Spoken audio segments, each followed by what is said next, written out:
Analisa Falas. Analisa Falas.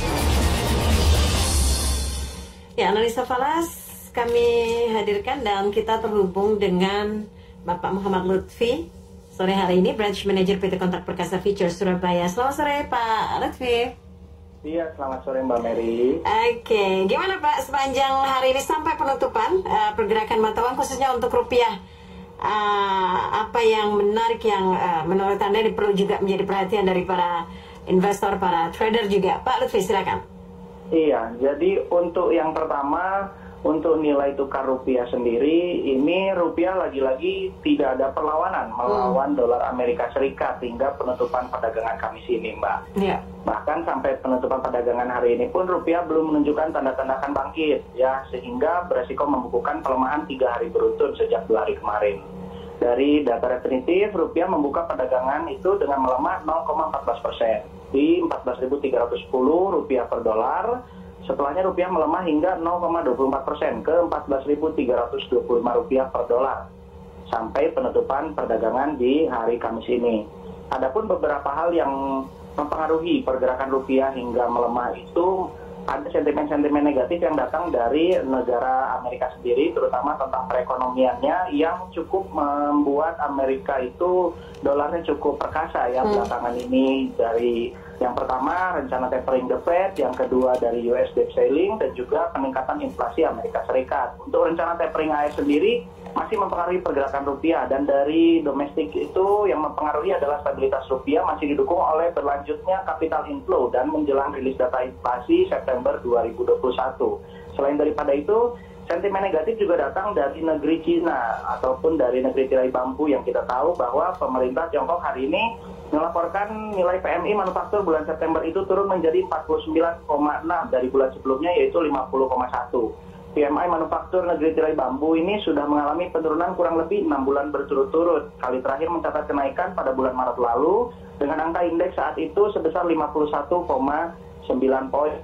Dengan kata lain, perlambatan manufaktur Cina ini bisa mempengaruhi menekan nilai rupiah semakin dalam lagi karena akan adanya pengaruh terhadap permintaan dan menekan harga komoditi yang menjadi produk ekspor dari Indonesia itu sendiri. Dan untuk pergerakan rupiah sendiri, kalau prediksi dari saya, range pergerakan rupiah yang akan terjadi hingga esok hari sebagai penutupan, menjelang penutupan di pekan ini, rupiah kemungkinan masih akan tetap tertekan, ya, masih akan tetap tertekan sampai area 14.350, dan jika mengalami penguatan pun rupiah hanya akan mengalami penguatan tipis di area 14.200, begitu Mbak. Baik, sementara untuk hard currency Pak Lutfi, apa yang menarik juga Pak? Untuk hard currency-nya sendiri kita mulai dari euro dulu ya Mbak ya. Untuk euro sendiri diperdagangkan di sekitar 1.1600, level terendah sejak bulan November 2020. Lagi-lagi karena keperkasaan dolar Amerika belakangan ini. Ya, dolar Amerika mengalami kenaikan bersamaan dengan kenaikan yield Amerika Serikat sehubungan dengan tapering dari The Fed yang akan datang. Dolar Amerika mendapatkan keuntungan juga dari arus safe haven.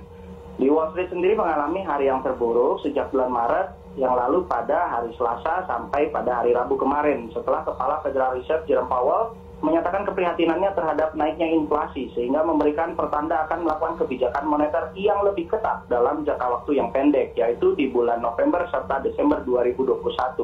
Pada saat yang sama, berita yang datang dari Cina juga mengkhawatirkan Evergrande gagal membayar seluruh kupon utang senilai 45,2 juta US dollar setelah juga gagal membayar tagihan yang lain pada minggu lalu. Sementara itu, yield Treasury AS bertahan pada keuntungannya baru-baru ini. Yield surat utang 10 tahun bertahan di 1,52% setelah sempat mencapai puncak di 1,56%, level tertinggi sejak bulan Juli kemarin. Support terdekat itu menunggu di harga 1,1640 euro per dolar, yang apabila berhasil dilewati akan lanjut ke 1,1595 euro per dolar dan kemudian 1,1500 euro per dolar. Untuk resisten terdekat sendiri menunggu di area harga 1,1690 euro per dolar yang apabila berhasil dilewati akan lanjut ke 1,1720 euro per dolar dan juga kemudian akan lanjut ke 1,1755 euro per dolar. Begitu Mbak untuk yang euro ya.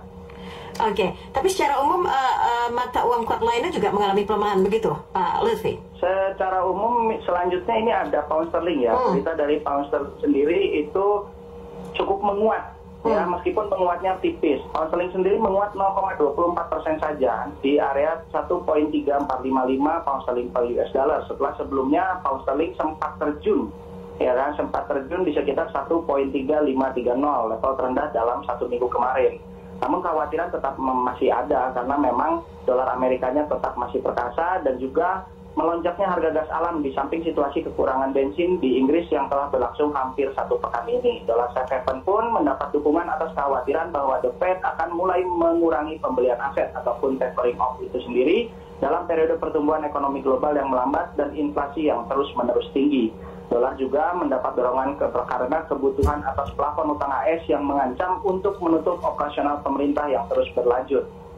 Dan Ketua Fed Jerome Powell dan Presiden European Central Bank serta Gubernur Bank of England juga sudah mengalami yang namanya meeting di mana di situ semua masih menganalisa tentang pergerakan inflasi dan dampaknya terhadap ekonomi global. Untuk pound sterling sendiri itu resisten pertama berada di 1.3478 pounds per dolar. Dan jika itu terlewati maka akan berlanjut ke harga 1.3536 pounds per dolar dan support terdekat berada di area 1.3370 pounds per dolar dan juga support keduanya jika support pertama terlewat maka akan tembus sampai 1.3308 pounds per dolar. Begitu Mbak. Oke. Pak Lutfi, terima kasih waktunya untuk Mas FM dan pemaparannya untuk beberapa mata uang sore hari ini. Selamat melanjutkan aktivitas, sehat dan sukses selalu Pak Lutfi. Amin, terima kasih Mbak. Ya, sama-sama. Mitra bisnis demikian Branch Manager PT Kontak Perkasa Future Surabaya, Muhammad Lutfi.